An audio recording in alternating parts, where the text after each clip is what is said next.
Real life street stars.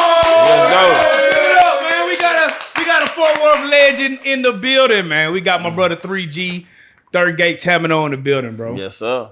You know, it's crazy because you ain't the first time you've been on the couch. Yes. But you know, a lot of times when you on the couch, you hear supporting other people. You know what I mean? Yeah. But this time it's all about you. I appreciate that, man. I need this. Yeah, man. It's crazy because I'm seeing you turn up now. You know what I'm saying? And it's crazy because you know, everybody who's ever watched our platform has, you know, seen you with the Kasino gang. So this is one conglomerate. It seemed like everybody did their thing. Yeah. So tell me what's been going on, man, since the last time we done chopped it up. Man, you know, I kind of went down for incarceration behind, you know, hustling, grinding, trying to keep some shit above float between the fam and shit, man. Took a few losses and stuff, man. Did 4 years, man, and came back, you know what I'm saying, turning up for the streets, man, and trying to do my own thing the right way, you know what I'm saying? It's still love to my gang and shit out there. I still ride for them like no other, but right now it's all about me, man. I got to get me. And I got a squad that's coming behind me, man. This 3GMG shit is for real, man. Alumni Digital. And we got Meadowbrook Montreal right here. I got more motherfuckers coming, man. Y'all just wait on it, man. So let me ask you this. We're going to take it slow because there's a lot going on. You say you got incarcerated. I would imagine that was at the height of the rap shit. Yeah.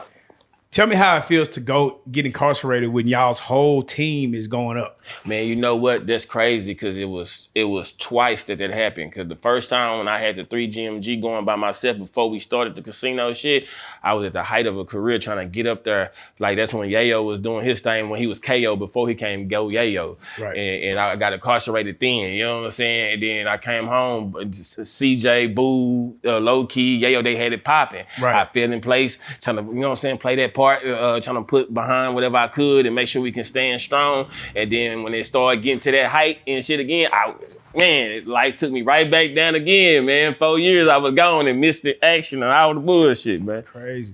You know what's so crazy? Like, again, we kind of got introduced to y'all, the Fort Worth side, through the beefing, right? Yeah. But one of the things I noticed is that a lot of the rappers are from Stop 6. So why is it so many people in Stop 6 beefing? It's like, aren't y'all in the same vicinity, in the same hood? It's the beef is like, it's really weak. The beef really weak. It ain't like how people would really think it is. You know what I'm saying? You might have a little few shootouts here and there because motherfuckers trying to prove it. A few shootouts like that. It's like a few. It's just like, you know what I'm saying, people trying to prove a point to another, trying to make sure they look tough and shit like that. But it all could be resolved. And when I got home, I ain't gonna lie to you, I resolved a lot of shit. Like when Boo and CJ got back together, I put them back together. Oh, just be 100%. How was you able to do that? Because I ain't gonna lie, like, bro, it broke my heart to see Bugatti and CJ beef. Because again, we had them on the platform. You've been on here with them. You know what I'm saying? Johnny, all of them. Like, and so we got y'all so early. I got y'all when y'all, you know, when y'all was on the rise. So to see them to fall apart and they was making such great music, that shit kind of hurt. And then they was kind of taking it to a level of disrespect I didn't even think they could come back from. Yeah. How was you able to? I'm gonna tell you the truth, man. When I got home, man, when I stepped out, Johnny came and picked me up from down here at the Greyhound station. You know what I'm saying? Shout out to Johnny Damn D. Shout out Johnny. He had my first day out song ready. He had Free Me songs, all type of shit. He was like, I got you set. So it was like it was already ready. So when I got home, I talked to CJ and CJ kind of wanted himself. He wanted to get the shit right back by himself, like not by himself, but he wanted to get it back right between the group. So the perfect bridge was me because a lot of people they respect me. I'm really respected. Right. So, you know, they use me, you know what I'm saying? Not just say use, you know what I'm saying? I was that bridge to gap it back. Yeah. Boo was having a hard time. A1 was having a hard time. You know, group niggas was like, man, Tamuno, you just don't know. You don't know. I'm like, bro, we fam though. You know, we can all bounce back from this type of shit. We can't hold a grudge against each other and hate towards each other. Right. So, you know what I'm saying? It took about a good month and it got back in pocket. You know what I'm saying? They met up, did the video and shit like that and did their song. Yeah, because it's so crazy because it's so crazy, right? Because the thing about it seemed like when they got back together, it was just like they was right back. You know what I'm saying? It's like it fell right back in place like nothing happened. Yeah. So I'm gonna tell you like this. I really believe that they wanted that. They just needed that right person. Put it like this.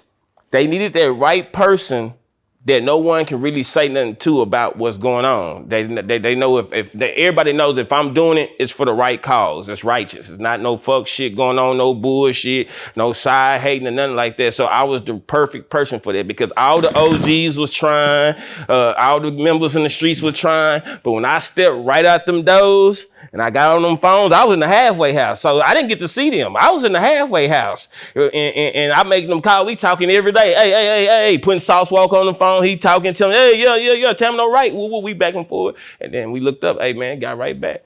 Got right back. So you said Sauce Walker. So, again, one of the things that was interesting, too, was Sauce Walker falling out with Yayo, right? Because I remember, again, back in the day, Sauce, y'all, like Sauce fucked with all of y'all. Yeah. So what was it to where he chose, I'm not gonna say he chose y'all side, or it just seems like he's more tight-knit with CJ than he was with Yayo. How did that relationship develop? I'm gonna tell you the truth, man. First of all, it ain't been no funny thing. We all bloods anyway. So, you know, that's gonna give it a big bun right there. Right. You know what I'm saying? And then I ain't saying that bro fake. It's just that at a young age, Yayo was like, his ego is crazy. And CJ had a little fucked up ego too. So, you know what I'm saying?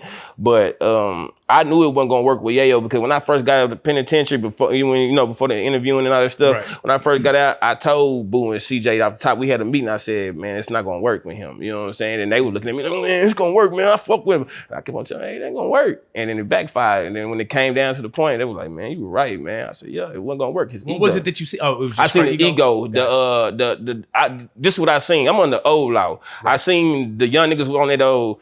I don't respect OGs. I don't listen to no old ass niggas. And that right there, you lost.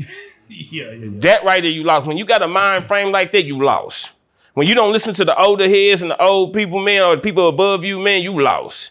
You think you know it all, and that's where you're gonna follow it. You know what I'm saying? I tried to be like that when I was coming. I didn't want to listen. I had to listen and learn, man, and it shaped me to be who I am today. You know what I'm saying? Give us some reason why young niggas should listen to the old. Man, we got way more wisdom. We been through there, man. You can even if you don't want to listen, you can learn from watching. You can learn your mistakes by watching us go through the mistakes that we did. You know what I'm saying? You can learn easily, man. Like, you know what I'm saying? I learned by, you know what I'm saying, going to the car wash selling crack and seeing a nigga on dope, messed up, washing car. And I don't want to be like that. Like, that ain't my future. Like, that, you know what I'm saying? Not talking down on them, because they got caught in that epidemic. Right. But like, I didn't want to be like that. I learned from that mistake. You know what I'm saying? I saw homies getting shot, going to jail. I learned from that mistake. But even though I took that trip, I had to go down and learn and like, hey, nah, this is not what I want. Going here with 100 niggas and funky feet, niggas washing their ass in the same showers, the same toilet. Hell no. So I'm learning from my mistakes. And I think they should listen to, you know what I'm saying, to what we've been through, man. Yeah. That's all they got to do, and you'll live, man. You'll live longer, man. Yeah. You'll live longer. All right. I want you to comment on one of the funniest videos that happened back then. I'm going to say it was when Yayo and Spud Boom that was on the live and they was about to fight in the studio. I think it was in my studio. In your studio. Yeah, it was at y'all studio. It was at y'all studio, and that nigga said, I'm high or something. I forget what he said. He was like, he was too high to fight. Yeah, he was like, he said something, I'm geeked up. He was like, I'm geeked up. I'm geeked up on the XOs and shit. Yeah, that nigga, that gave you all the energy you needed. What the hell you talking about? Shit, you should be on time 10. What happened? Explain that. Man, I'm going to tell you the truth. I was at home, and CJ was up there recording, and they brought him up there. Spud come up there to record sometime or just to kick it, because you know what I'm saying, kick it. So that just happened to run into each other, I guess. And then my partners called me and said, hey man, they up here. Ooh. I made it there too late, because I'm staying like 30 minutes across town, so I'm trying to fly down Rosedale, down 820 to get there and see what's going on. By the time I made it, they was already gone. You know what I'm saying? They was already gone. So that shit happened and shit. I laughed at it anyway. You know what I'm saying? It was funny to me. Yeah. Is being too high ever an excuse not to fight? No. Are you sure? Like, I don't know, you gotta be on some meth or something. Talking about you don't want to fight, where you delusional and your mind can't think. But if I'm high with an XO, I don't even pop pills, but I know for sure if I'm on an XO or anything like weed or something, I'm gonna fight. I don't give a fuck. I'll fight you on liquor. You hear me? I'm gonna get hard. I'm going hard right then and there off liquor. You know what I'm saying? What do you think is the best drug to fight on? Liquor. Really? Yeah. Oh no, I be seeing drunk fights. Niggas be see, he say no, but I say yeah, because guess what? When you punching, you don't feel that shit that's going on. You don't feel a damn thing that's going on. How you know you fighting for your life? Would you ever fight a nigga on powder? I mean, I fight it. Say, man, I ain't gonna lie to you, man. I'll fight up under some fucked up conditions, nigga. If my finger broke, I don't give a fuck. If you disrespected me the wrong way, nigga, we gotta get it. I don't give a damn. My hand was broke. I'll beat your ass with this cast. You know what I'm saying? Yeah. It just is what it is, man. If I gotta kick you down, I don't give a damn. Man, damn, you really been a part of some crazy things. I remember Johnny Damn D. How I remember him was when he was kind of on that beat king type of time where he would take a viral situation and remix it. Yeah. And it make the song, and we knew he was talented back then. Yeah. And then when he had Enchanting, rest in peace Enchanting. Rest in peace, Chant. We knew he was talented because he was helping to write. Did y'all see that level? Because it's crazy. Niggas like that usually never get the chance to shine themselves, but he's actually reaping all the benefits now. Man, you know what? I got to see it firsthand. But like after the J.O., when he was J.O., you know, that was Johnny. I got to see it firsthand, man, just sitting in the studio watching him just like, man, the nigga can make 10 songs in one fucking day. The boy got over 6,000 songs in his phone. Half them songs he don't even display. He just makes songs for fun. You know what I'm saying? So his brain is real open. It's like you looking at a man that sits and watch every fucking thing. Like if he read every book, watched every show, looked at every cartoon, anything that he think of it come to his mind, he gonna say it and it's gonna match and fit and he gonna make it go. I can't take that from him. That's crazy, bro. I can't take that from that boy. When you seen that Ben shit just take off the way it took off, again, the crazy part is he might be the most successful Kasino gang member. Yeah. At this point. At this point, yeah. And he was the probably the last on the totem pole when you think about the hierarchy. You know what I mean? And you've been on the road with him, right? So how has it been to be on the road with somebody who has like a hit where kids can dance to it? It's like a anybody hit. You know what I mean? Man, it's fun, man. It's fun watching him do something that he loved to do, man. Like, cause when we used to be in that studio, I used to always tell them when they was always pushing themselves first and they was always pushing us to the back. And when we was doing all the engineering and putting behind, I used to always tell Johnny, I said, man, the first shall be last and the last shall be first, man. I used to tell him this all the time. We gonna be the last ones coming up and we gonna be the first ones at the end, you know what I'm saying? And it's kind of transforming that way, you know what I'm saying? It's perfect timing by God. So when I be sitting around him, watching him have fun and dance, people be high-siding on him, cracking down on him and shit like that. But I'd be like, bro, do what you do, my nigga, because it's your time to shine, get yours. Because what they say don't matter and they not gonna pay you, man. What's paying you is these people in these clubs that's booking you with the interviews and stuff. That's the only thing that matters. Yeah. Fort Worth, man, y'all lost, man. R.I.P. Chucky, right? Yeah. Y'all lost Chucky. I mean, I don't know where you stand on that, right? Because I know what side you're on, but for you, like, how do you take that as when the city loses a big name like that? Okay, it's two. I keep it real, so we're gonna keep it real like this. It's two sides of a man when you dealing with this type of game. As a black man lost in the streets behind stupidity, it hurts. But when we signed up for what we signed up for and dissing and doing things we do, I have nothing to say because that's what comes along. Right. Even though right now, I'm with the Kasino fam. Even though if I'm doing my own thing right now, it's a lot of people still look at, he's still a Kasino. Right. So it's still people looking at it like, we'll rob him or we'll shoot him, fuck him. Right. Ooh, so I know what comes behind it. You know what I'm saying? So I just accept that. I just accept it. Gotcha. So I gotta accept it. So like I said, it's two ways to take it, man. As a black man, I'm hurt that we lost another black dude out here behind ignorancy. Right. And when it could have been real money made, but you know what I'm saying? But on the street side, hey, that's what comes along with the streets. You know what I'm saying? Because it can happen to me. You know what I'm saying? But do y'all ever think about it like y'all had the right idea with the what was it called? When y'all were all together. Hood Fang Casino? Hood Fang. Yeah. Y'all had the right idea. Y'all, when you look at it, everybody in that group was stars. And then if you add Johnny and you and some other PB and like some other people that came, shit, Kenny B and Stop Six and shit, if you just add all the niggas that was hot at the time, y'all was like y'all own QC. Conglomerate. Like y'all was like y'all own QC. Y'all could have went so much further as a group. And I'm just looking at how like New Dallas is doing it, right? Where it's like niggas is getting signed just from being in the videos. Yeah. Right. Shit. And I feel like just looking good in the video. And I feel like that's kind of what happened with y'all, where it was like y'all was so hot. It's like, who is that nigga? Who is him? And that's you in the video. So nigga, don't do some research on him. Who's bro in the back? Yeah. He in every video. No. Do y'all ever reflect like, damn, we dropped the ball like a bitch, bro? Hey, I do all the time. I tell this boy Real all the time. I say, hey man, we probably be multi-millionaires right now. From J-Dub to Enchanting to Johnny to Yayo to everybody, we probably be multi-millionaires. I forgot about Enchanting and y'all had it, bro. We had a fucking roster. Twisted Black, he back now. He black, yo. Jesus, Solo Lucci. Bro, y'all really had 12 throw rappers, bro. Mm-hmm. But Full Worth you go back. You go back to that. 6 dudes, so we go back to all that shit, man. The first nigga that ever fuck with Dr. Dre, it's only one nigga out of Fort Worth that ever fuck with Dr. Dre. That's 6'2", right? 6'2". 6'2". You know what I'm saying? Yeah. Oh my God, bro. We have legends around this motherfucker, man. But it's like a Fort Worth cursed or something like. You know what I'm saying? Like, God damn. What do you say to the people that say Fort Worth is only good at making beef music? The only good at making beef music? Yeah. I ain't gonna sit here and say they lying. Y'all beef music tough though. I ain't gonna lie. I'm not gonna say they lying, because we got some hot ass young niggas that go hard, and I try to teach them every day, stop dissing. And all they know is this, but they go hard. You got fat blood. Man, my nigga is crazy on the microphone, but everything he pick up, he dissing. You got Lil June, he dissing. You got Ape Gang Almighty, he dissing. You can't, that's the monster. Shout out to my baby, Ape Gang Almighty, but you know what I'm saying? Yeah. You got, man, bro, it's like, they not lying. We good at making beef music, goddamn me. We ain't good at sticking together. At all. Let's talk about you being incarcerated. Tell me what that was like. And how long were you gone for? This time was 4, man. 4 years? Yeah. This was my second time. What was the time frame? What was the year? I went in 2018 and got out 2022. Damn. In 2018, got out 2022.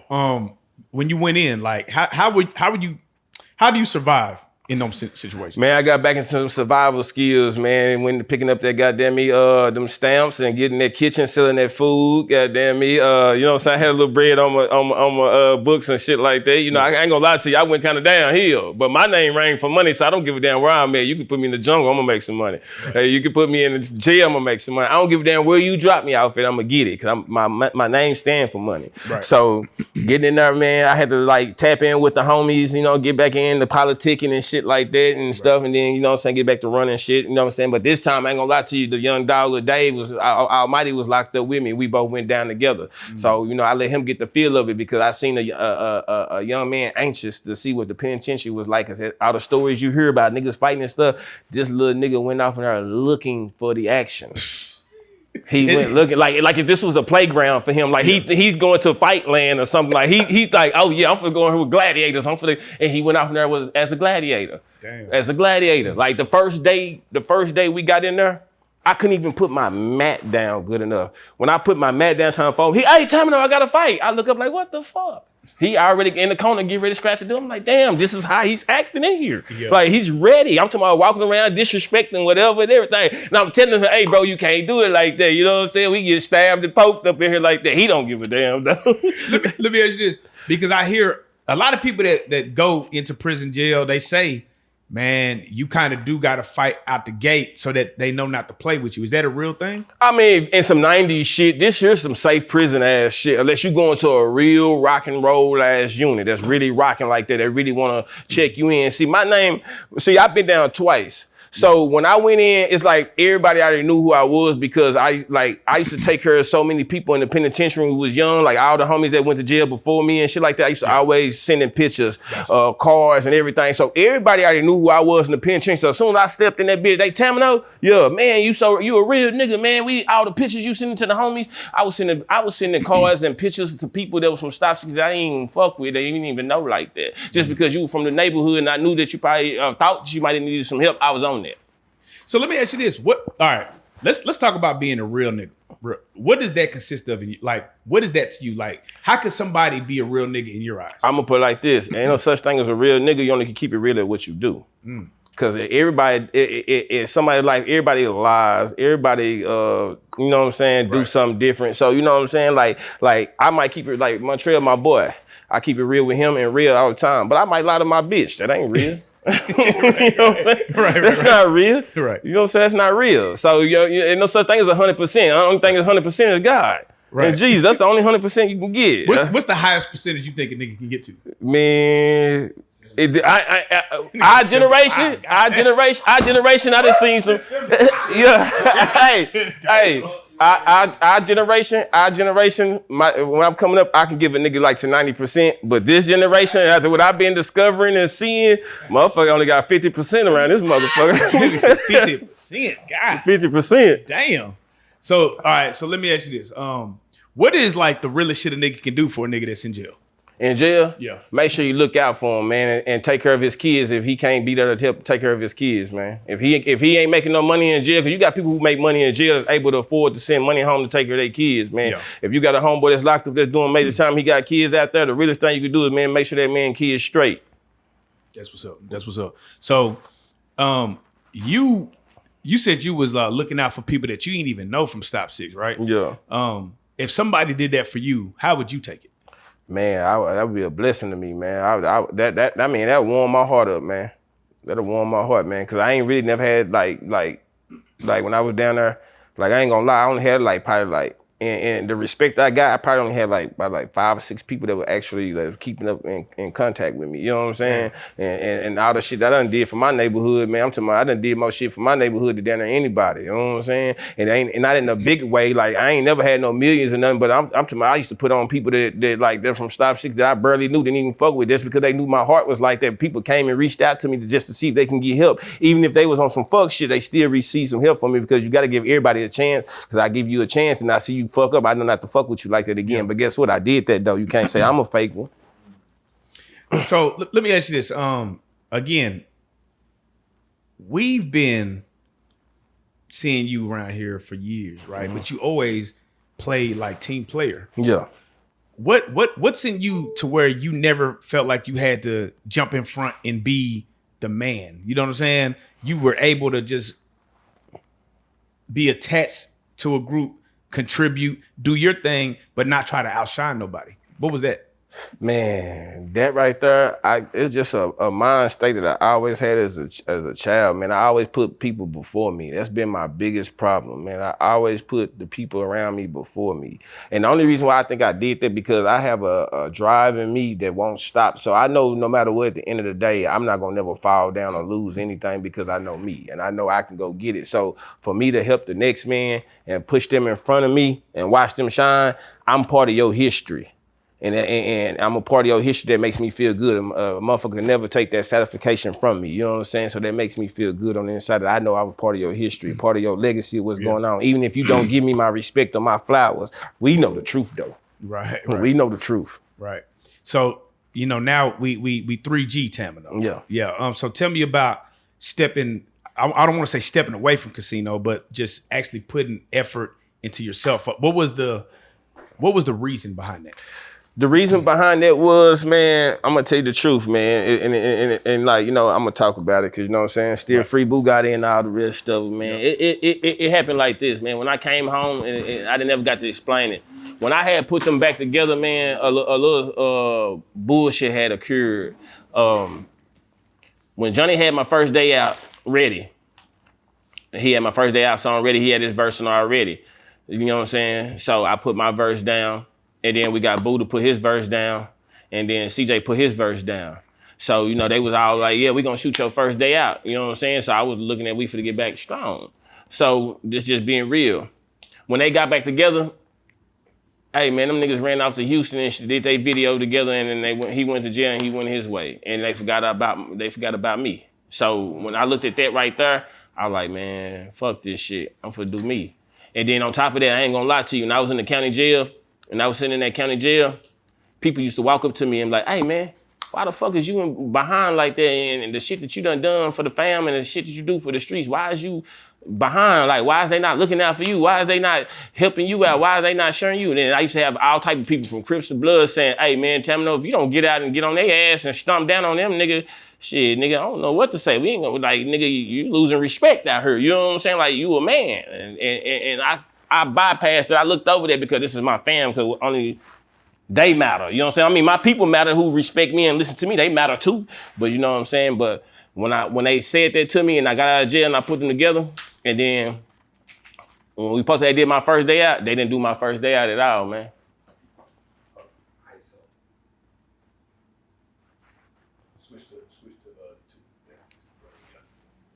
So that's just, that's being 100 on that part right there, man. Yeah. Man, you know, it's tough because I feel like the niggas that have the biggest hearts and do play the background, a lot of times they're forced into positions where they have to that's what it was. Step in front. You know what I'm saying? Because I've been in that position. I'm one of them type of people too. You know what I'm saying? I didn't been that person looked out and then you realize, damn, niggas ain't really just showing me the same type of love I show. You feel what I'm saying?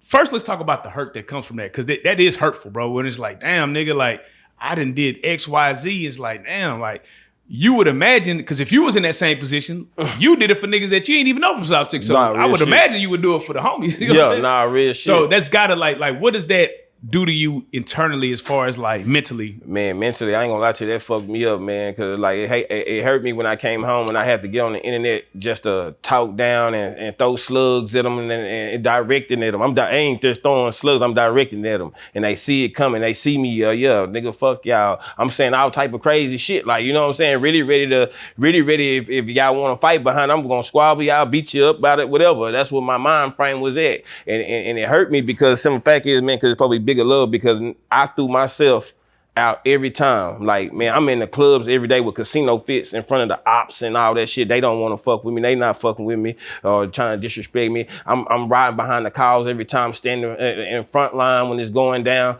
And it's like, nigga, I throw my life out here for this bullshit and y'all won't even help me get up to eat. Like, come on, man, that's bullshit.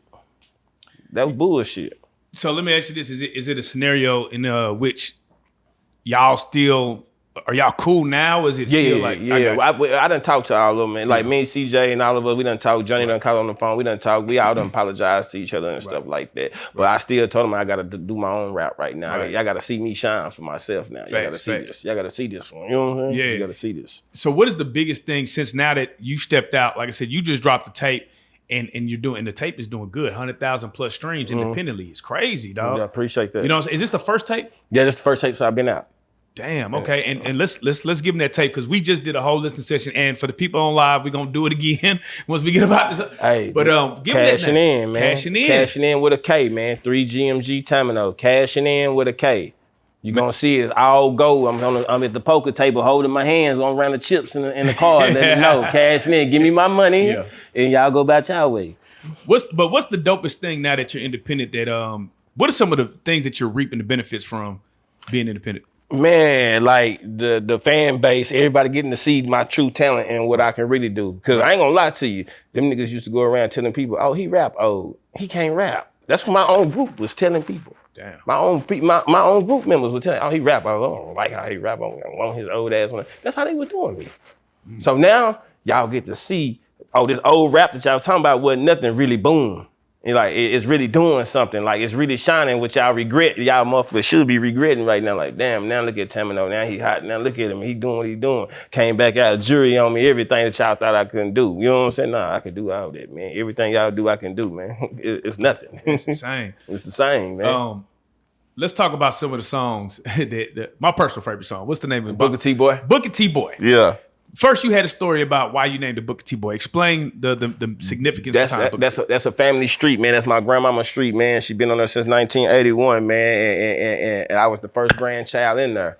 And I used to run with partners and stuff, and we used to be on that street every day, thugging it, selling crack on that street, fighting on that street, anything you can name of in the gang-related type of shit, and we was deep on that street. So we used to always say, Booker T Boys, BTB Block, Booker T Boys, and that's what it is. And it's really a blessing for my grandmama, man. So it's really my grandmama's street, so we represent our grandmama. Is that why you went crazy on that bit? Did you feel like extra pressure to go off of? Because I feel like you went extremely crazy on that song. I had to, man. That was for my grandmama, man. Rest in peace, Irma Washington, man. Rest in peace, rest in peace, rest in peace. What was that? The first two songs that we played? The first one was For Real. For Real, yes. For Real was hard. For Real hard. And then I played Get 'Em Gone. Get 'Em Gone. Get 'Em Gone. Yeah. Talk to me about. Let's start with the first song, which is For Real. Who made that beat? That beat is crazy. I forgot who made that beat. I ain't gonna lie to you. I forgot who laid that beat for me, man. And I wrote that song in the penitentiary, and so I wrote it in the penitentiary. And I was when I got out, I was searching. CJ was originally on that beat when we made up. Yeah. He originally got on that song, and then we kind of fell back out again. Yeah. And then I took him off and just did it by myself. You know what I'm saying? But he was originally on that song. Because one thing about CJ, he can rap like a he can rap his ass off. He can rap. Boy. Can't knock that. Let me ask you this: when making this music, how much of being around that group helped you with? With the cadences and all that stuff, or is that just how you normally naturally rap? I mean, I've been rapping for we're gonna tell the truth, man. I'm really I can say, far as in pioneering for Stop 6, I'm really the first dude that actually, not saying the first dude rapping from Stop 6, but the first dude that actually had a fucking face from Stop 6 that people respected. So I have no particular flow. You give me the beat, I just rap however it come. When I hear the beat, I know how to jump on it. So this is just natural talent to me. You know what I'm saying? Right. But the shit that I learned from them was the new lingos and stuff. You know, like, you know what I'm saying? You know, we grew up saying one time. They say fuck 12. You know what I'm saying? So it ain't one time, no. Now we gotta say 12. You know what I'm saying? Right. When you say Roscoe and Biscuit, they got glizzies and glicks and shit like that. That shit. So that's what they helped me out with the lingo. They helped me out with the lingo. Updating my shit. That's dope. Let me ask you this. Do you have any features on the album? On that album, I probably only have 2 or 3 features. Who are those features? That's my boy Rizzo. Shout out to Money Rizzo. He crashed that track. What was the name of that track? That's Really Rich. Really Rich. He went crazy on that mug. Yeah. Rizzo, and I had Johnny Damn D, Headline. I didn't play that song. It's called Headline. Gotcha. It was me and Johnny Headline. And who else I got on that CD? Damn, I think it's all just me. And then the reason why I did it, because I wanted to show motherfuckers that, hey, I can do this. I don't need no features like that. I can do this. And it did it. You know what I'm saying? So you got to tell me about, like, personally, like, I know how tough it is to do something on your own after you've been in a group that was successful, but now you got to showcase yourself. So when you reach that 100K benchmark, that's a huge benchmark to do first time out. They got to give you that, because niggas self-doubt themselves a little bit sometimes. But tell me about when you hit that 100K. Like, I know you was like, hell yeah, man. Say I was so shocked, and it's like I was thanking everybody that helped me with the project, because the project had some help on it. Like Rekka helped me on this project, he helped me on this project. You know what I'm saying? A lot of people helped me on this project, give me wisdom. They, you know what I'm saying? Just, hey man, do this, man. Hey man, like this. So I was really, really hungry. I was really hungry, and that motherfucker came out successful. I was like, hey man, this was it right here. Like, I ain't never put no shit like this together. I'm usually storytelling and talking about what's going in the street. I wasn't on no hype shit, talking about gang this and all that shit and all that stuff, but I really turned up on that boy, man. I was surprised, man. I was like, man, give me applause for myself, man. You know what I'm saying? You put together a great body of work, bro. Appreciate that. We gonna support that over here. And like I said, we off camera, we gonna do some other shit to expand and help on that. But appreciate that. So, for you now that what are some of the things that you learned about yourself making this album? One thing I learned, I ain't gonna never say I can do it by myself, because it takes a team, man. Like, you know what I'm saying? I could be Jordan all day, but I still need my Pippen, I need my Dennis Rodman, I need my Luke Longley, I need all that cool coach, I need all that. You know what I'm saying? I gotta have that, because my brain get distorted sometimes. I need that help. So one thing I learned about myself is, man, that I am phenomenal like I thought I was. I am that man. I actually got to put something out there and see what I can do. Right. You know what I'm saying? What I can do. And I'm like, damn, I did that. It makes a difference with confidence, bro. It's like I'm watching Cooper Flag, right? You could see first early on, nigga ain't really had the confidence. Now then they go to the hole, dunking on niggas. Yeah. And that's where you at. You at I know what I can do. I'm dunking on niggas now. So tell me about a Tamuno show. Like, what does that feel like and look like now? You know what? We like a real action show. Okay. Yeah. We just pulled the one in Masquerade, man. He booked me because he do one in Masquerade, and we promoted the club with my boy Montreal. We promoted it, and we wanted to see what the outcome was gonna be. Yeah. And the respect level for me so high in the city, man. When we did that show, when we got there, man, the outcome was like 275 to 300 some people in the club that night. Yeah. People can't do that, dog. Listen. He'll tell you right now himself. They've been booking rappers at that motherfucker ever since they ain't seen a night like mine. Since then. Damn. He'll tell you the same. It ain't been no night like mine. So, when you sit back and reflect, do you ever say, man, me lending my credibility to artists might have been some of the reason they even got their jump start? Because like I'm not saying no names in particular. I'm just saying in general, like when even like you coming on our platform, right? When they see a you on there, they're gonna say, "Oh, they got a real nigga from the city." Like you versus I see what getting you mean. a clown from the city. You know what I'm saying? I'm gonna tell you like this, and you're right about that. I'm gonna tell you like this. So I thought about what you just said. You're right about that because it's like this. A lot of people didn't fuck with what we had in the casino, and the reason why they fucked with it was because of me. Right. Was because of respect to me. Right. There's a lot of people that wanted to take down and do things to people in and around there, but they had so much respect for me that they didn't, like, they backed up off of it. Didn't, try nothing because I'm gonna tell you 100% true. When all that beef was going on, man, I was in clubs promoting and shit with casino fists on. Ain't nobody fuck with me. Ain't nobody coming, nigga, take that casino. Ain't nobody never do no shit like that in their motherfucking life. So I knew motherfuckers had a respect level for me. Right. You know what I'm saying? It's just that if it happened to happen, it just happened. And if I got into it, I got into it, but I never seen, there wasn't nobody bothering me. Yeah. I never was bothered. No. So one of the questions I got is, how did you build up this reputation, right? Because again, I even know about you. I'm from Dallas and I know about the reputation. You know what I'm saying? Yeah. like just from online and shit like this going on. And again, we just know you not to be played with. We just gonna leave it there. Yeah. How does it get to how does that reputation get to where it is? Man, coming out that third gate, man, it's like most of my dealings came from when I was on the south side at a young age. I mean, I did my dirt in Stop 6, but when I had crossed to that south side going to school over there where the enemies was and shit like that, got into fights, linked up with niggas that was Crip, niggas that was real G's that respected me and seen I had the heart and shit like that, getting off the bus, doing this, that, and everything. You know what I'm saying? It's just being me, man, and staying a solid nigga. You gotta stay solid, man. Once you stay solid, man, you can't go wrong, man. Once you a real nigga by heart, you can't go wrong. I ain't gonna never say I ain't never did no flaw shit. We all have flaws because we in the land of the world of evil and temptation. So when you abound, like, you know how they say when you put the type of energy you put out there, you can receive it back. Yeah, and the type of energy you hang around, you get that type of energy. So, I hung around a lot of different bad energy. So sometimes it caused me to do fuck shit. Because like, if you sitting around niggas that want to fuck niggas baby mamas all day and do this, that, and there, you might just so happen to fall in that line because that's what you're sitting around. You know what I'm saying? That's what you're used to. So you got to distance yourself from that. You know what I'm saying? Yeah. So I had to distance myself like that to keep myself solid. Yeah. You know what I'm saying? You just touched on a topic that's pretty thorough. If a nigga fuck a nigga baby mama, whose fault is it? Man, it's both in fault. It's both in fault. It's both in fault, man. It takes two. It's both in fault. It's both in fault. But who's more at fault? I'm gonna put it like this: 60-40, like.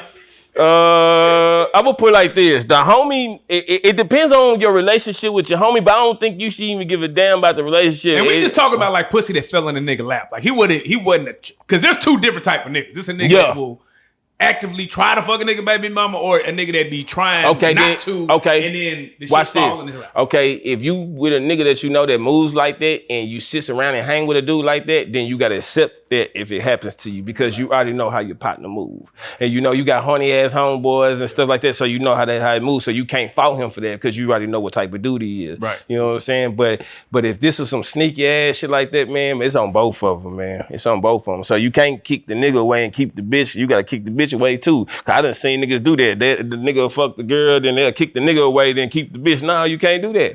If you're gonna keep her, you gotta keep your homeboy too. Right. You know what I'm saying? Yeah. So I feel you say you can't pick and choose. You can't pick and choose. No, you can't do that. So are you tender?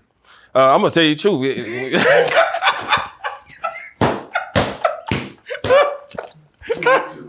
Oh shit. Hey, I ain't gonna lie to you. Razor Kane trying to sign me right now. Razor Kane trying to sign me right now. Hey, we gonna take 5 on that. Right. You see that? Yeah, man. I think I could be the franchise owner, boy. They got a special tender made for me, boy. My name on it. You go to that drive-through line, my name is on that motherfucking box right there. The 6-figure combo. So 6 finger. Is it ever cool to kill about you? Like if a nigga fuck you, bitch, is it ever cool to just slide on a nigga about that? Hell no. Okay. Don't do that. That's what it's going to. Don't do that. No, we don't do that. Okay. We don't do that. See, then you ain't that tender then. No. See, I ain't that tender. See, that tender ain't got no crust on it. That's just straight meat. That's just straight meat. It ain't got no crust on that motherfucker. This nigga's goddamn killing the baby. That nigga killed the Yeah, whole you household got- behind this shit. Nah, you got niggas that'll do that, man. And then when Damn. I'm talking about he gonna go to jail and I'm gonna be dead, or he gonna be dead, I'm gonna be in jail, and she gonna be getting ran through or doing what she wanna do. Come on, man. Why we doing this, man? Goddamn, why we doing this, man? Why we doing this, man? You know, it's crazy because a lot of ways that niggas do go out is by getting set up by a woman. Mm-hmm. How do you? Because y'all have been popular for the years. Nigga, y'all have been it for years. And women throw themselves at the popular people. Yeah. So how do you use discernment to figure out who you will and won't fuck with? Man, you really gotta take it back to some old school days, man. You know how we were coming up, man. You had to get to know your girl before anything. The females we grew up around, man, before you even got the pussy, man, the bitch made you wait about 6-7 months before you even tried anything. But we talking about you in Dallas. Yeah. It's a bad bitch that hitting on you, and it's a go right now. I'm scared. Okay. I'm scared.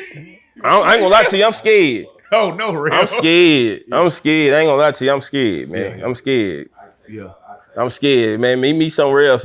Meet me some other type of way. Meet me at a function where they dealing with kids and shit. And I can feel that you're on a different type of level. But we in this club. Who sent you, bitch? Yeah. You know what I'm saying? Yeah. Who sent you? You know what I'm Because saying? I always noticed that like dudes that be in the streets always got a girl because it's like they don't trust nobody. Yeah. Is that a true thing?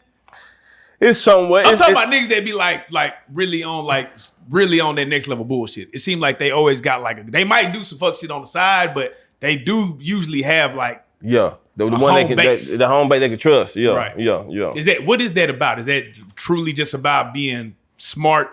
It's making smart moves, man, and staying low key and out the way, man. Because you got that smart girl at home, and she gonna guide you. Because the females see what we can't see. We see what I did. Yeah. And that the females see what we can't see. You know what I'm saying? Yeah. What is it about Stop 6, bro? Again, me being from Dallas, right? Even when you go out of town, it's two places that niggas, they'll say Oak Cliff for Dallas and they'll say Stop 6 for Fort Worth. It's like them two names ring bells everywhere in the world.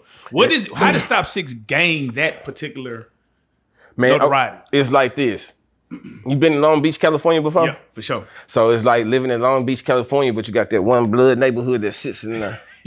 So it's like extinct animals that's sitting in there, and you have to go hard. It's hard being a blood, especially when we come up. It's like being an extinct animal out there. So like when we leave them four corners trying to go get some clothes, something to eat, or shop in the mall to see some girls, we run into everything cripping from rolling 65 deuce 4 tray, and then they ate our asses. You know what I'm saying? We just trying to have some fun though. You know what I'm saying? So it's like basically, man, you got to be protected and ready at all times coming up. And what makes it so known and dominant is because this is not being funny or anything. They conquered everything in Fort Worth, but they ain't conquered Stop 6.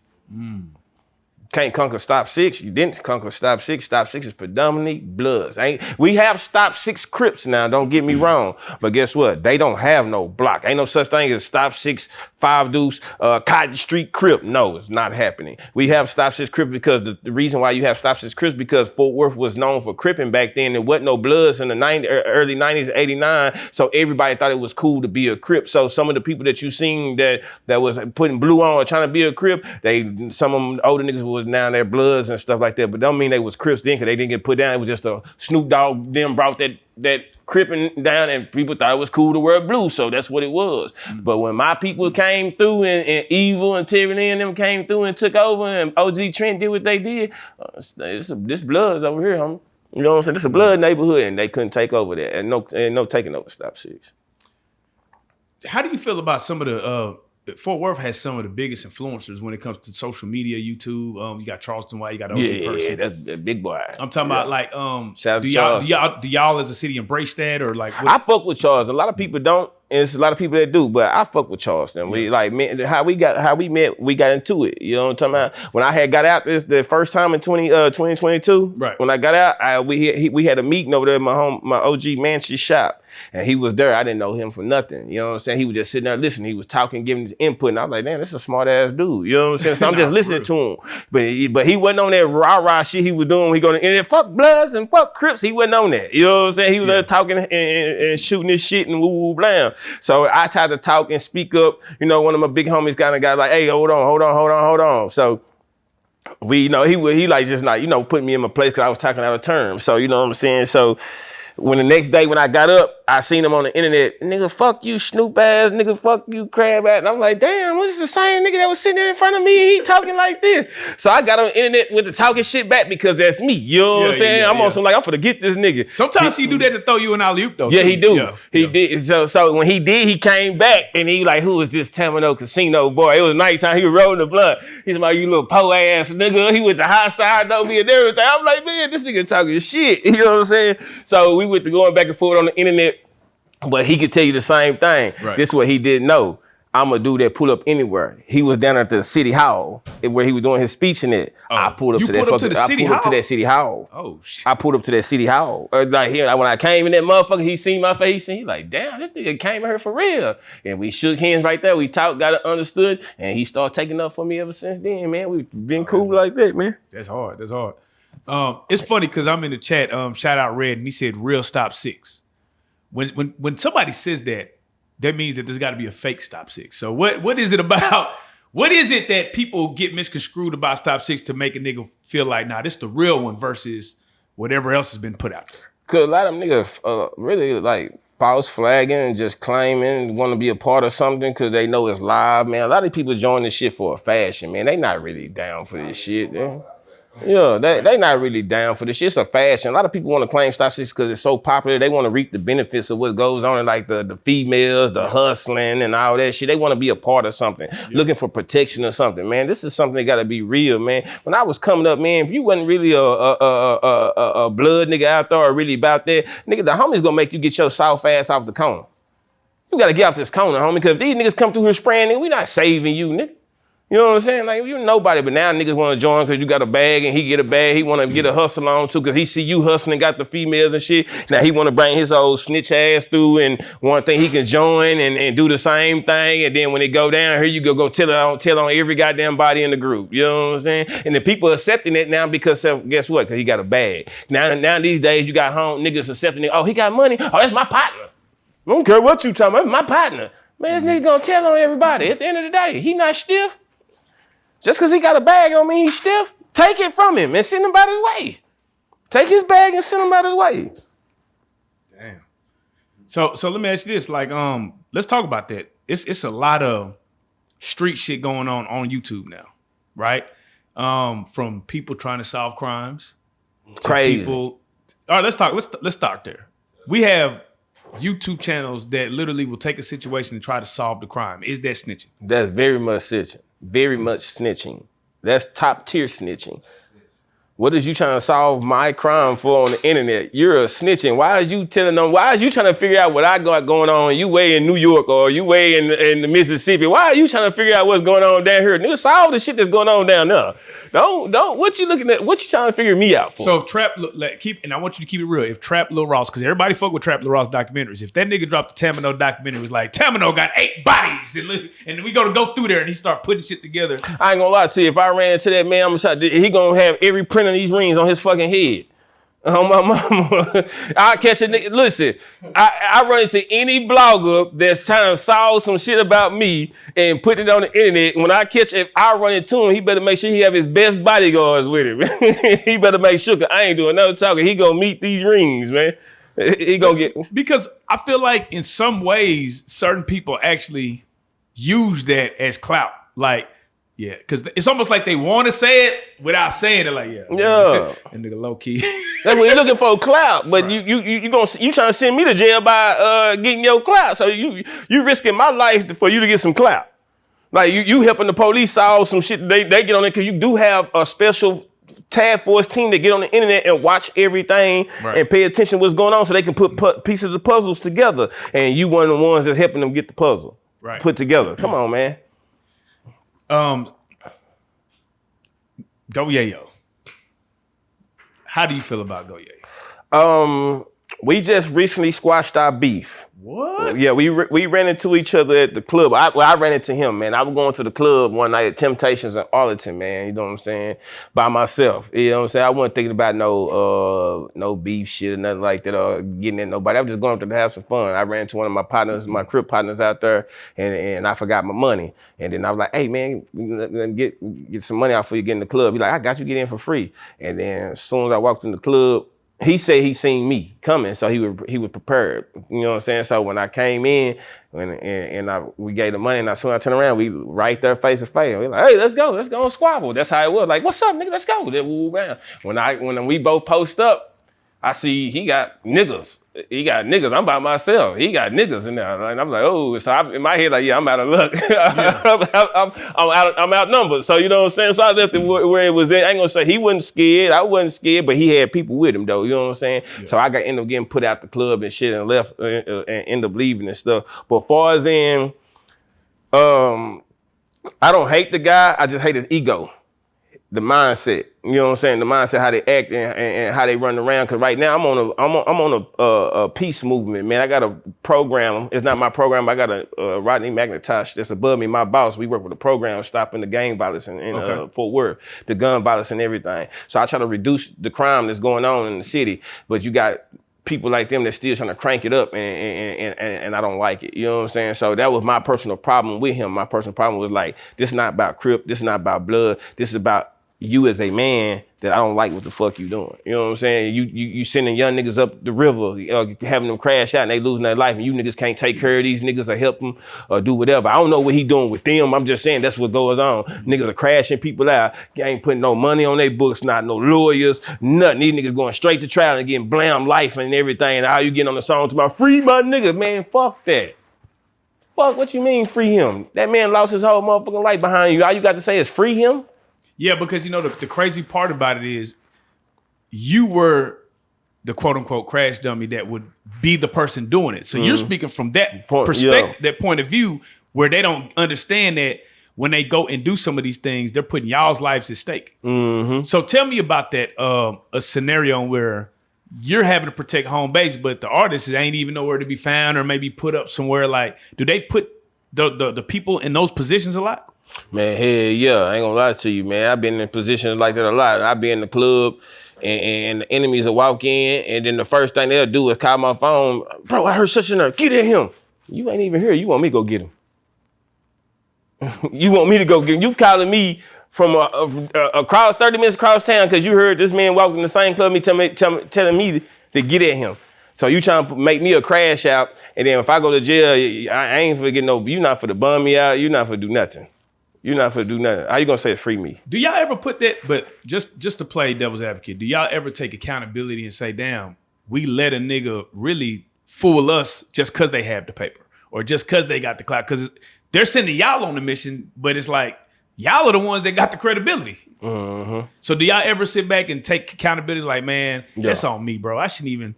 Yeah, I have. I take accountability at all times, man. I'm very aware of that, and I make sure I stay on top of that type of stuff, and I try to make sure everybody else be held accountable for the shit they doing. You know what I'm saying? I try to make sure that, and if they don't, I just know if you can't hold accountability to yourself for what's going on, I can't fuck with you because I know that you at any time would say fuck me. So let me ask you this: you talked about you having a Stop the Violence. Let's get into that. So what is the organization and who's all in? It's VIP Fort Worth, Violence Intervention and Prevention. Okay, you know what I'm saying? We stopping the gun crime in the city. You know what I'm saying? We help all the youth in the city, like try to get them off the streets, get them their jobs, education, GEDs, they CDS, whatever they want to do in life to help themselves grow. We are behind them 100%. We got big fundings for that. As long as you are sticking to your goals, we got life map allowance. Life map goals. We got daily check-ins we do with them. We do cognitive behavior with them. We do our like transformative travel, social service navigations and stuff like that. We take them out of town, let them see something different because a lot of these dudes ain't even seen past Fort Worth. And then when you take them outside and they see different things, like man, like crazy. Like I took Almighty to go see Terrence Crawford, the champ, and he got to go in the gym and box and everything, and he got the champ actually talking to him, telling him, hey dude, I would train you and everything. And that felt good that he got to see something other than just being in Stop 6 Fort Worth. You know what I'm saying? He got to see that, hey, there's other shit out here to life, man. It's other shit out here in life to go to. You know what I'm saying? They gotta be commended, bro. They gotta be commended, bro. It's crazy that nobody ever highlighted, and I'm definitely gonna make sure I highlight that, but what got you into that? Was it going to prison for the second time? It was like, I got to make a change. What was it? I always been the person to uplift the people in the streets. It was just hard for me to transition over, man, because I still had one foot in, one foot out. So when I got out, see, Mac he's a G2. He's an ex-Truman Street blood, but now he's a pastor. You know what I'm saying? He been doing it for 15 years. You know what I'm saying? When I got out, he reached out to me because he knew that I have a hand over the youth in Stop 6. I done raised 3 generations, man. My generation up under me, and this generation going. So, you know what I'm saying? So they knew that I was the perfect person. Cause when I got out of jail, I ain't gonna lie to you, this is not being funny. When I got out of jail, all the young niggas out the hood came to my house before the niggas my age did. I got the young niggas pulling the 21-year-olds and shit pulling up in cars, 8, 10 cars deep out there with me before niggas my age. That's how the young niggas like gravitate to me. And when they was seeing, they like, man, you got the hands on you. You know what I'm saying? Help change these dudes' lives. And I do want to see them change their lives because we lost J-Dub, but I didn't want to see J-Dub lose his life. You know what I'm saying? I wanted to come home to J-Dub. You know what I'm saying? I wanted to come home and see him successful. I lost Bingo. I didn't want to see Bingo, but Bingo my age though. You know what I'm saying? I didn't want to lose Bingo. And I'm tired of losing homeboys. So it's like, man, we got to do something different, man, because like this ain't the plan. The plan of being a gang is not to die. If it happens, it happened. Right. But the plan is to make something. It's supposed to be family. We supposed to be helping each other get out the motherfucking mud. Everybody have a role to play. Like you could be a Truman Street blood, a judge. You could be a fucking Truman Street blood, a senator. They got the same shit too. They got coats. What the fuck? They do the same thing. That's a gang. It don't have to be blood and Crip on it. That's a coat. Illuminati is a coat. The Bilderberg is a cult. That's a gang. Those are gangs. So they have the same thing. They just doing it on a different level, on a different scale. So we can do the same motherfucking things too. Everybody ain't gotta be no motherfucking soldier. Everybody ain't gotta fucking die. Right. What do you think is the biggest reason? Because you've been in that same position. So what is the biggest reason why you feel like it's going like it's going? As far as kids getting in the streets, being violent and doing what they gotta do? The household. The household. I'm gonna tell you the truth and not being funny. Sorry, ladies and fathers. Most of the fathers are bullshit. The mamas out here don't care about the kids. They want to look good, just want to bend over in the camera. They worry about being pretty. They want to be in competition with other females who got the best look, who got the best fucking body. You're not worried about the household. They not seeing. I'm just not being funny. I'm not shaming nobody. When you in the mirror trying to make sure you got a short skirt on, but your son trying to creep to the club at age 16. What is this? My mama used to beat our ass. We couldn't be at no motherfucking club at age 16. We'd be around that motherfucker, but we went in the club partying with our mama. You go to the club these days, nigga, the daughter in the club with the mama, then they're getting fucked by the same niggas the mama getting fucked by. Come on, man. Like they don't stop and be like, hey man, like it's no punishment, ain't no ass whoopings no more, ain't no paddles, ain't no more switches. It's like just letting your kids do what the fuck they want to do. I'm talking, I'm at the club, I'm out here running the club. It's kids that I know at 16 shit putting up to this club, and they parents in here. I'm like, why the fuck is y'all like, nigga, yo, man, you supposed to be in the fucking house. Nigga, we had curfews. I'm scared of my mama. I'm scared of my mama to this day. I'm scared of my mama. These kids ain't scared of their parents. We was scared of our parents. Parents beat our motherfucking ass. I'm scared of my mama to this day. I know my mama would kill me. I know my mama would kill me if I play her wrong. Yeah, I'm scared of my T. Jones. I ain't scared of no nigga in the streets. I'm scared of my T. Jones though. let me ask you, what is like top 3 best advice you give these kids? Best one is get out the streets. Get your life together, man. Get you some credentials up under your belt, man. For sure that, man. Don't make the mistakes we did at an old age, not having educations and anything up on our belt, and then trying to run back and go find this shit and trying to fit in with the young. Now, get that shit right now, because a lot of y'all gonna bump y'all heads and make mistakes this life. But go ahead and get all that up under your belt, so when you do come home or you do survive, you can say, hey, I have a CDL. Hey, I have an education. Hey, I can go do this. I have this. I know what to do this. So you don't have to go back searching for that, man. You won't have to go back searching for it. We came out searching for it. I came out trying to get a CDL. I ain't had a job since I was 17 years old. Now I'm just now getting the first job since I was 17 years old, man. Come on, man, that's a long ass time. I've been selling drugs all my motherfucking life. That wasn't the right way. What's number 2? Number 2 is right here. Listen to your elders, man. Listen to the wise. Don't listen to everybody. You got some fools out here that'll tell you anything. You can tell the real from the fake. You recognize real, man. If you real, you'll recognize real, man. Listen to the older people, man, that's before you, man, that been through that struggle, that been through that time of trying to tell you something, man. Make sure you listen to them, man. Stop thinking you know everything. Stop thinking you renegade and you ain't gotta listen to nobody, because you gotta answer to somebody. You gotta respect something. If you don't, you're gonna go to that penitentiary. You're gonna get some respect about your ass right there. You're gonna get some respect going. You're gonna learn something in that penitentiary. You ain't no guns in that motherfucker. You're gonna get your ass beat. You're gonna get your ass stabbed up disrespecting something. Number three. Take care of your kids. The main thing. Take care of your family. Make sure that's the first priority. Look in the mirror. Everything starts in the household. Look in the mirror. Look at yourself. Trauma is in your household. This is a generational curse that's going on. This is the reason why we acting the way we acting and things is going on. Trauma starts in with your household. Man, fix your household before you try to fix out what's in the streets. Because if you can't fix what's in your household, you can't fix shit in the streets, man. Because you got to fix what's within first, man. So look in the mirror. Boy, I commend that, bro. That, like I said, that's to be commended. You know what I mean? Because I feel like it always hits way harder from somebody that's respected. Real quick history lesson though. Who are some of the people in Fort Worth? Just, I like to give the people the history. Like, who are some of the people in Fort Worth that made it happen? You know what I'm saying? Or that is respected. Like, who the other Tamunos? I ain't gonna lie to you, man. The first person I seen, and it's just being real, man. There's something like me, but I'm talking about on a bigger scale than me, man. The first nigga I seen that actually that had everybody love and respect, Twisted Black. I give it that. Shout out to Twisted Black, man. I gotta give it to him. Man, he did a lot of shit for the streets of Fort Worth, man. You know what I'm saying? I didn't know him personally, but what I saw from the outside looking in, I seen greatness. I seen respect. I seen respect from my side, and he's from the south side, and I seen my big homies, blood niggas, giving him respect, bumping his music. You know what I'm saying? Doing that. It was a point of a time when he came to Stop 6 Day in 2005. I was trying to battle rap him just to show him I can rap, so I can be on part of what was that group called?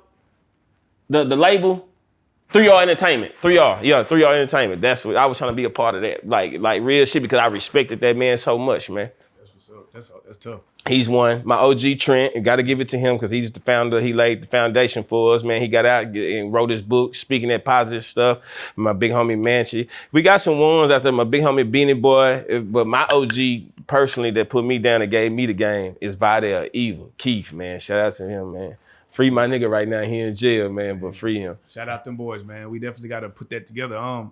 What is the misconception of Fort Worth? What do people the misconception is that people think that they can't come here and have fun. They think that, like I heard from a lot of people like Terry Blue, like, man, I don't come to Fort Worth, man. It ain't like, nigga, y'all rough, rugged. We trying to change their perception, man. We trying to change that. Y'all could come to Fort Worth, man. Dallas, y'all are welcome. I always come to Dallas to party with y'all. Dallas, y'all is welcome, man. There's no hate there. All that old Dallas Fort Worth shit, kill that nonsense, man. Kill that nonsense. If you catch a nigga from Fort Worth that's rapping this in Dallas, that's him. It ain't got nothing to do with this goddamn 3GMG movement. It ain't got nothing to do with this alumni movement. It have nothing to do with real niggas that fuck with real niggas, man. That's real shit. I do gotta ask this. This just a fan question, bro. And let me know if I'm going too far. The situation with MO3 and Yayo that end up leading to gunplay in the phone with Half Heck. Yeah, with Heck dying, Heck. whatever, and then that kind of sparked the Dallas versus Fort Worth. Just a little tension. It did.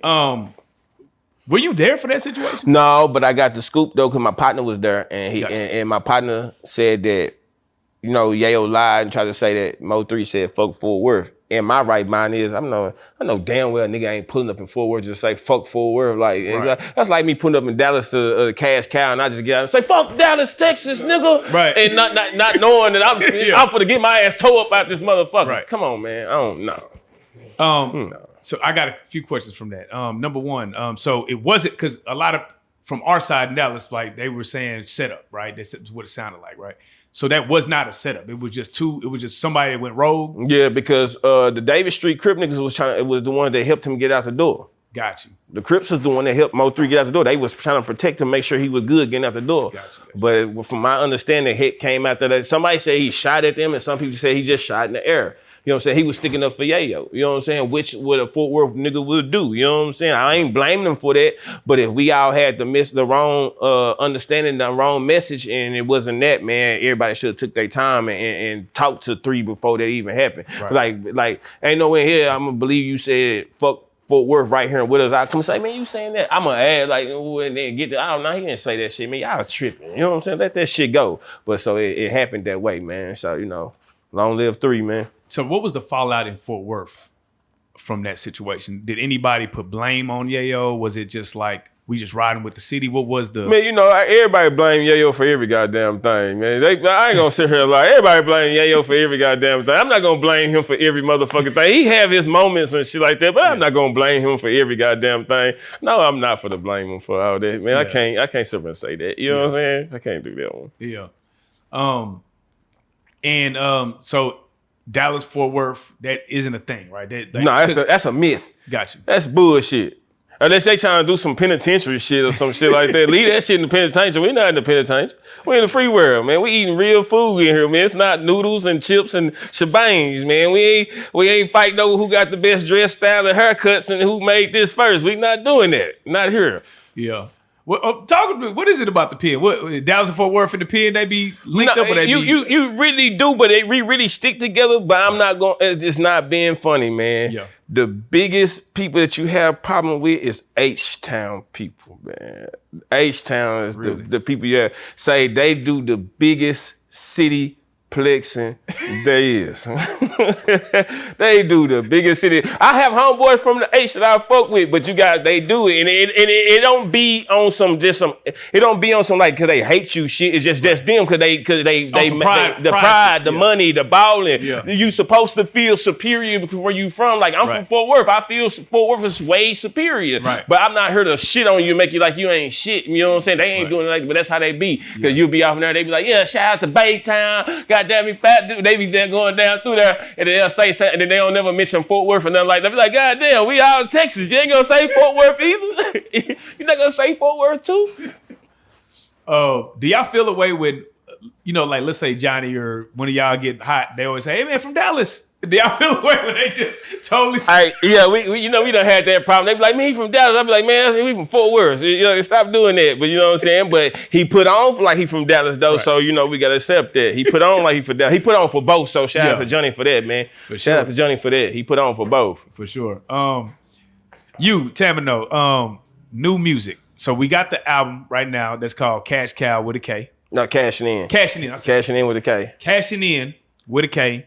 What I know you got more music coming. Yeah, I got the other mixtape that's coming out right now. It's called Keep the Change, man. So is that what you've been playing? No, that's Cashing In. Okay. The True Colors is what's on Keep the Change. Gotcha. That's the True Colors, the last one. That's on Keep the Change. Gotcha. The Play Position is too. Position is too. That's on Keep the Change. Right now we haven't got that cover album done yet, so that's what we waiting on. But the CD ready and stuff. We just gotta get mixed and mastered, but it's ready to go though. That's what's up. It's ready to go. Do you find it being an artist now with ChatGPT is a little easier? Like, you know how niggas couldn't make album covers back then. Now you can damn near do everything yourself. Man, you get AI and make an album, boy, a cover art album real quick, real man. famous You know. now. Do you tap into any of those tools? Nah, man, I'm still about regular regular shit. Design. Oh yeah, but you got a nigga that know how to really design. I got everybody who do that stuff for me, man. I just sit back and rap. I got people who do it for me. That's hard. That's tough. Montreal gonna do it. He gonna do it. I got a Tut gonna do it. They just tell me stick to the pen. You know what I'm saying? Go in there and do your music. Yeah. On this mixtape, are you experimenting with any sounds or anything like that, or is it you just coming how you coming? This sound right here is more like trying to motivate people to get the money like New Dallas is. It's about motivation. It's not all that gang shit. It's about motivation. I want you to ride, relax. I want you to feel like you the king that you're supposed to be. I want you to sit back and imagine if you don't got a bad bitch when you listen to my music, you imagine you got a Beyonce on the side of you. You know what I'm saying? Yeah. You imagine you got hitters behind you that got money and shining like you. That's what I want you to feel, man. I want you to feel that realness, man. Yeah. I want you to feel like a man, man. Not no ignorant fool out here in the street don't know how to control himself. I want to ask you this question: if you could do any R&B feature with any artist, like, you know, rap, R&B type of feature, who would you do it with? Like real R&B artists? Like R&B artists. Man, I'm gonna tell you the truth, man. My favorite R&B artist, man, is Maxwell. I want a song with Maxwell to the what? That's my favorite artist, R&B artist. I need a song with Maxwell, man. Maxwell, if you ever see this, man, I need a track from you, dude. Hit two. Yeah. Oh, go ahead. Maxwell. No. Oh yeah, Maxwell. If you ever heard this, man, I want a song with you, man. If you ever see this interview, man, I need a song from you, man. Yeah. You my favorite R&B artist, man. I've been listening to your music since a kid, man. That's what's up, man. Now let me ask you this: movies. If you were to play in a movie, what movie would you want to play in, and what character would you want to play? Okay, right now, just be honest with it, they doing a TV series on me right now. Oh, that's tough. It's called His Hustle, Her Revenge. I'm the main character, so I'm being me right now in one. But if I ever a movie that I actually wanted to play in that I felt like was my life for real would be Paid in Full. Oh, that's hard. Who'd you Mitch? Mitch. I gotta be Mitch. Yeah, Mitch. Money Making Mitch, man. But I don't want to die at the end though. Nigga ain't gonna kill me. Nah, we ain't having that. You being an OG in the game, do you respect the new law that the young niggas is trying to implement? Like, I heard a young nigga go online and say, man, yeah, I do a 5-piece, but 20, I'm snitching, nigga. Nah, like they just, them niggas just creating their own rules. Bro. Nah, ain't no respect for that shit. You make your bed, you lay on that motherfucker, bro. That's how it goes, man. You know what you signed up for. This is what you signed up for. This is what you done. Recognize what you done. Recognize your wrongs and go lay down, man. There ain't no way around it, man. Ain't no need to tell on the next motherfucker, man, to get out of a situation. You might still not even get out the motherfucking situation. How it's going. So how does a nigga like you look at how, like, the thug situation? Thug? Yeah, like where he was trying to finesse the cops. Oh. Is that a thing? Is that cool? Is that okay to do? Like, because it does sound like a smart plan to do if you are able to outsmart the cops, but if you can finesse them without incriminating other people and yourself, then cool. But if you know there's gonna be a point where you gotta incriminate somebody, just keep it quiet and just take your lick. If you can get past God, just put your trust in God, man. Yeah. Put your trust in God, man. And I hate saying that sometimes because guess what? When you're in the wrong, man, when you're in the wrong, God ain't got no light for that right now. You got to go do that. God ain't got no light. People always try to put God in everything and every situation, man. God ain't got no control of a lot of shit that's going on. That's you. That's why he said, I gave you a choice and to do right or wrong, and you're going to pay for your choice. You know what I'm saying? You're going to pay the price for your choices that you do. So therefore, like when I go to jail, I used to be the one that say, man, God, get me out of this, man. I ain't gonna do this shit no more. Now I had to realize, like, man, I can't ask God for that shit, man, because I know me. I'm gonna get right back in here and do the same stupid ass shit. So that's like spitting in that man's face. So let me just take my lick. If I get past, I get past. You know what I'm saying? Eminem. How do you feel about Eminem? A great rapper. No, he's a great rapper. That's it? Top 5, top 10. Top 5, not in mine. So, like, so name your top okay, 5. I'm gonna say like this. 10. Name your top 10. My top rapper of all time is the greatest rapper of all time, Nasir Jones. Okay. That's the man. Like the most positive rapper that you can find, man. I respect everything about him. His music did shape me. I learned a lot from this man. Like when you find a man that can make a CD and don't say nigga 1,000 times, bitch 1,000 times, hoe 1,000 times, and he can replace all that with shit in the dictionary, you are great. That is greatness. So a lot of people don't like his music because he's too positive. And that's when you know a motherfucker fucked up. If you look at a person that's too positive, like, man, I don't like that shit, you fucked up. You fucked up. You a demon for real. You know what I'm saying? You fucked up. So like, he's one of mine. I like all New York music, like Mobb Deep and stuff, but he's my number one down here, up there. But when you come down south, I got it. My idol is Master P. Then you go to Kevin Gates, Boosie. And if you go to West Coast, so I gotta get Kendrick in the game in there. You know what I'm saying? I gotta get them in there. Detroit, I go with Wu-Tang Clan and shit like that. And you got Scarface. I got a lot of people I listen to. You know what I'm saying? But on the Eminem situation, like, he's great. I can't take nothing from his music. So this is what I want to say to everybody while y'all watching it. So don't think, oh, he's saying that he's hating or talking down. No, I'm not. This is just real facts right here. What Dr. Umar said, it can never be somebody outside of our race come into our culture and be better at what we do in our culture. You can't. There's no way. I don't give a damn who you is. They'll say, well, he sold 80 million records. But guess what? Let's put it like this. Let's break the numbers down in statistics. In America, there's 364 million people in America. Out of that 364 million, you got 170 some million Caucasians. You got 45 million blacks, and you got 35 million Mexicans, and the rest is spread it out. He sold 80 million because you got 170 fucking million Caucasians. They bought the shit. Facts.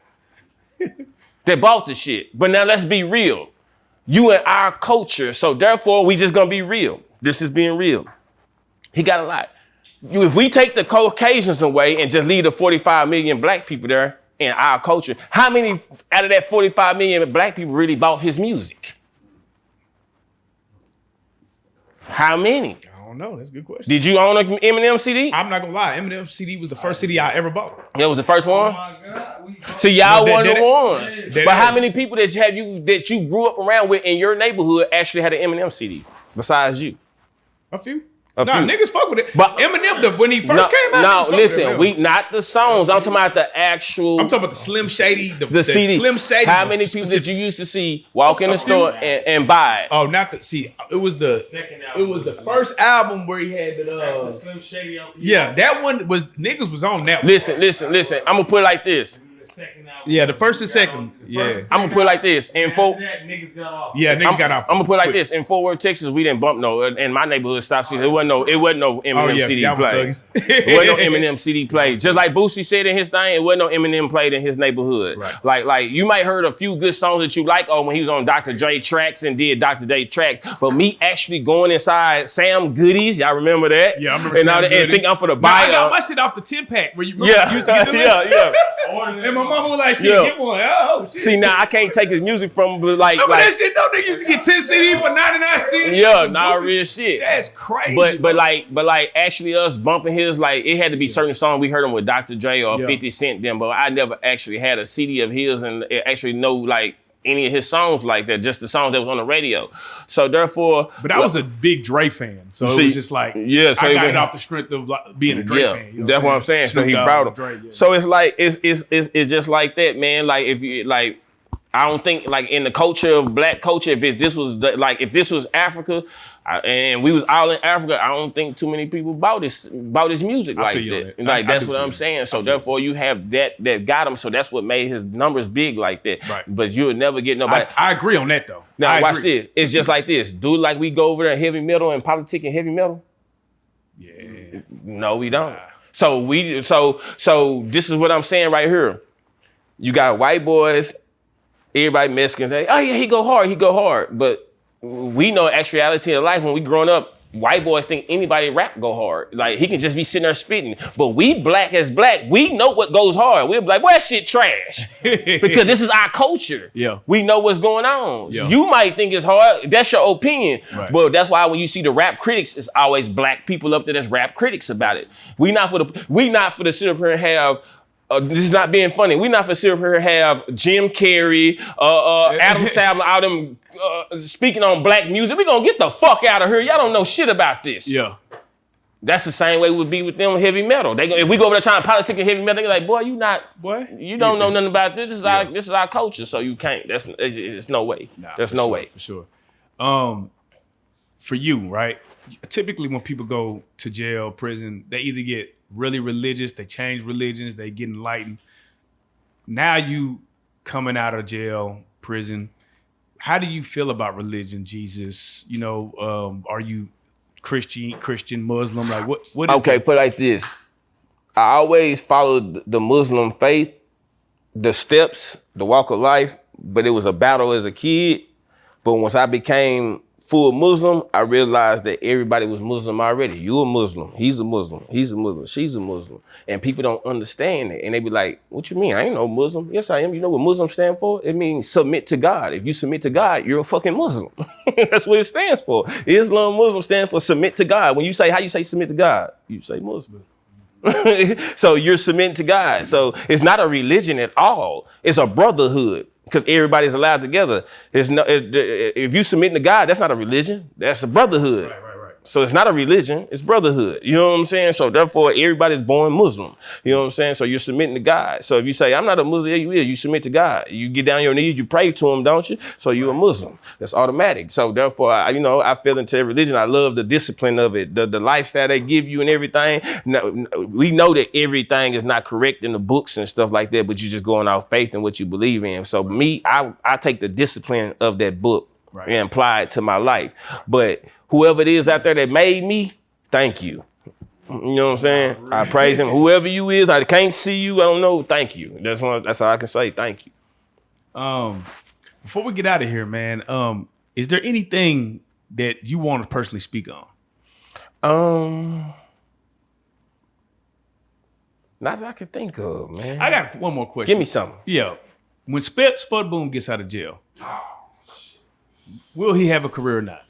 I'm off that one. Will he have a career? Yeah. He is. Nah, it's some shit you just can't come back from, man. What he did? Shit. Did I miss something? He told, man. Oh, for real? That's a real thing? Some shit you just can't come back from, man. Like, I'm put like this. These days they do accept snitches. Niggas are pick and choose what rat they want to fuck with. You know what I'm saying? But far as in getting the respect from your fan base, knowing what you did, like it's kind of hard. If he do, boy, shit. Yeah. Cause he a talented ass motherfucker.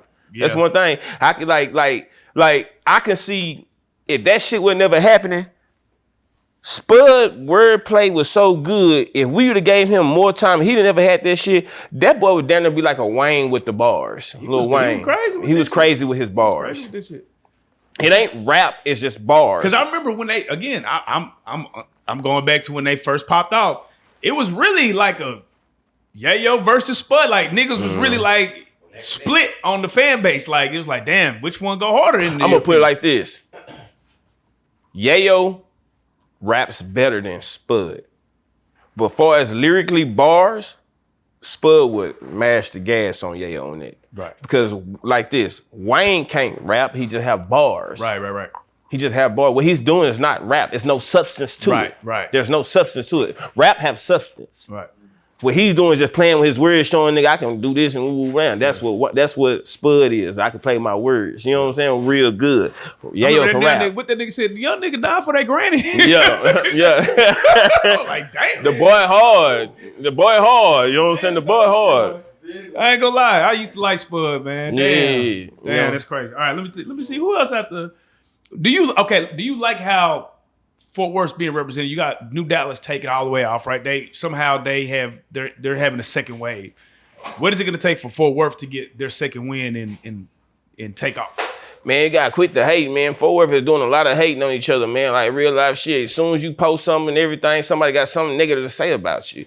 It'll be a female on there. I'm tired of you local ass rappers and you can't rap and shit. And then you gotta come back on some shit like, bitch, you failed at OnlyFans. So what the fuck? So come on, man. So it's like hate for hate. You know what I'm saying? Hate is crazy. Yeah, come on, man. You talking I suck at rap, bitch. You suck at OnlyFans. You can't even sell your body. What the hell you talking about? Come on, you suck. Come on, man. Goddamn.